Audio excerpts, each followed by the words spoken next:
Now on the line is Alice McDonnell, an independent candidate in the local elections 2019 in Mullingar. Alice, welcome to the podcast. Hello, Darren. Thanks for having me on. Okay, cool. Alice, I know you, but for the benefit of many of our listeners today who do not know you, could you tell us a bit about yourself, please, and a bit about why you have decided to run in this year's local elections? Well, I'm a mother of 2 boys and a husband, and I'm living in Mullingar for the last 30 years. And I suppose over the years, I've got involved in community, and I'm really passionate about community education, particularly because I see it as a means for change. And being an early school leaver myself, I really benefited from the opportunity of going to the women's community projects here at Mullingar, which started me on the journey to learning. So I suppose for me, like I would have personal experience from mental health, and particularly around suicide.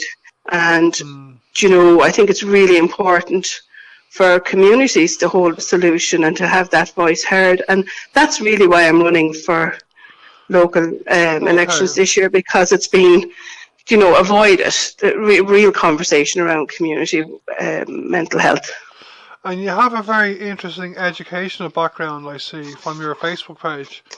Yes, as I say, my background is in community education, and I particularly have a master's in community education, equality and social activism. And that really stems from my own journey, in rural development, and the power of education has in creating work, in creating, better communities, stronger communities, and particularly for people that don't get opportunities.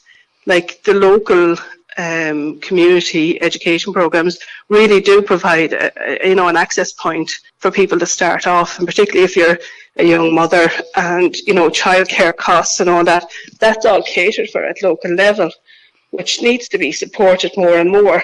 And that's where I'm coming from as an early school leaver, as I said before. That's what, it really has huge potential for people. And I understand that you are the director of the Transformative College in Mullingar, aren't you? I'm one of the team that is as a founder of the Transformative College, and what we do, our education, is all about empowerment, to give people hope, to, make it more meaningful, that their lives are worth, working on, and getting the support from the family and understanding. So what we try to do, our model is a recovery model where we encourage the voice of the service providers or the experts in the field, along with the person going through distressing times, our mental illness, and also the family members. So that way, that 3-way conversation provides a real, I suppose, life lived experience. It just can't be, ignored, because if you're going through a horrific time, or you're in chaos, in your family maybe falling apart at the same time, you need everybody working together to make change happen. And that's what our classes do. They make meaning. They give people that chance to talk things out in a realistic way. But also for the health professional, where you're an equal with them. You're an equal, because your experience is just as valid as the medical or clinical. And there are several recovery colleges now around Ireland, aren't there? They're mainly led by the HSC. We're the only ones that are not under the HSC in the Midlands. But we offer a lot more, not just recovery education. We offer well-being classes, nutrition, yoga, meditation, and all, anything holistic, because it's the whole person we're looking at. We have counselling for students as well, if they need it.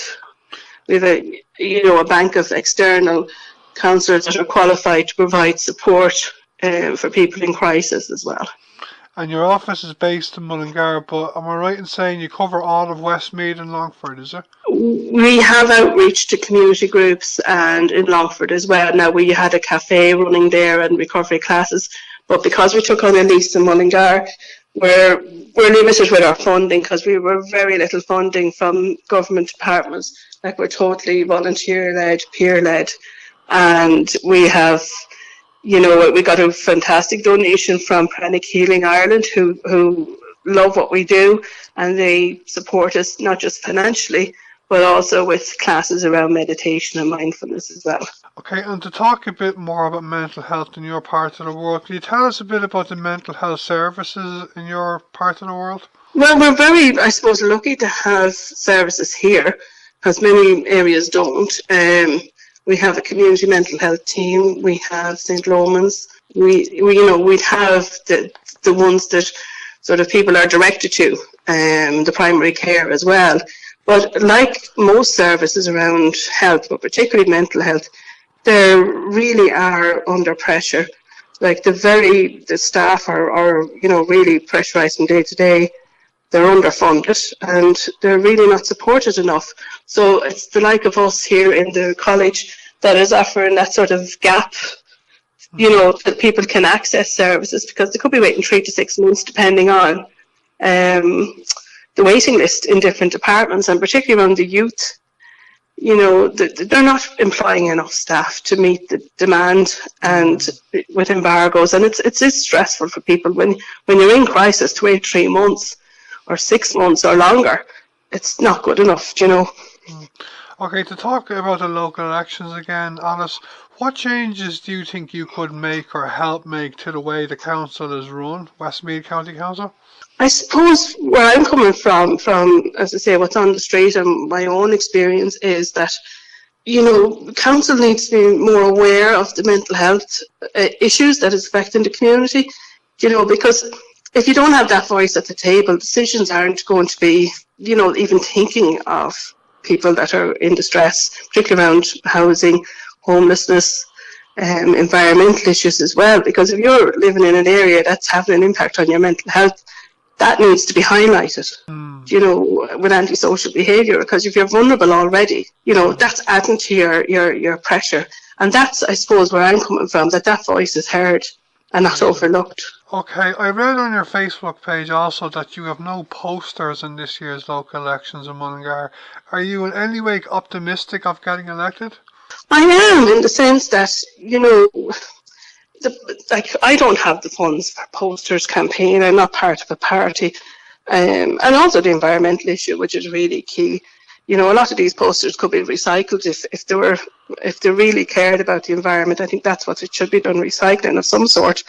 But for me, I suppose why I'm running and I'm going on, it's not about the money. I represent the normal Joe that has worked in the community for years, and I'm going on reputation of my work and commitment to community. And I would hope, and that's what it is, I would hope people would see that as a real, genuine reason to vote for me. Okay, and you have a Facebook page, don't you? I do, yeah. Alice McDonnell. Do you have any, are you canvassing on people's doors or anything as well? I'm going around meeting people on a one-to-one, and in here, like daily in the college, I'm meeting people all the time. So, I'm under pressure already because of what I do, because I'm here supporting people on a daily basis. And if there's a crisis, I need to be here to help people and direct them to the right support and services they need. Okay, Alice, I hope you get elected anyway. And if you get elected, I'll be talking to you for a follow-up interview just after the elections, if you hopefully. Darren, that'd be great. Okay, thanks a million again. Take care. Bye. Bye.